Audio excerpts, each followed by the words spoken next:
Formal nang naabot ang pangarap ng isang Isabelino na maging parte ng aviation bilang flight attendants matapos maipasa ang masusing cabin crew initial training 2025. Siya si Mira Angeline Valencio mula sa Cordon, Isabela. Nagtapos bilang magna cum laude sa Bachelor of Elementary Education sa Quirino State University, Difun. Aktibo rin siya bilang dating kasapi ng Sower Publication na nagpatunay sa kanyang pagiging masigasig at dedikado sa mga gawain ng universidad. Sa larangan naman ng pageantry, kinilala siya bilang Queen Isabela Tourism 2025 at Manalon Festival Queen Tourism 2024. Mga pagkilalang nagbigay sa kanya ng mas malawak na plataporma upang ipakita ang talento at galing ng mga kabataang Isabelenyo. Ayon kay Valencio, hindi man natuloy ang orihinal na pangarap na maging guro, dinala siya ng pagkakataon sa bagong landas. Ngayon, nagsisilbi siya bilang inspirasyon sa mga kabataang nagnanais makapagtapos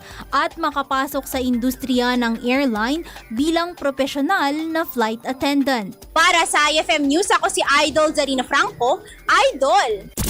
IFM News.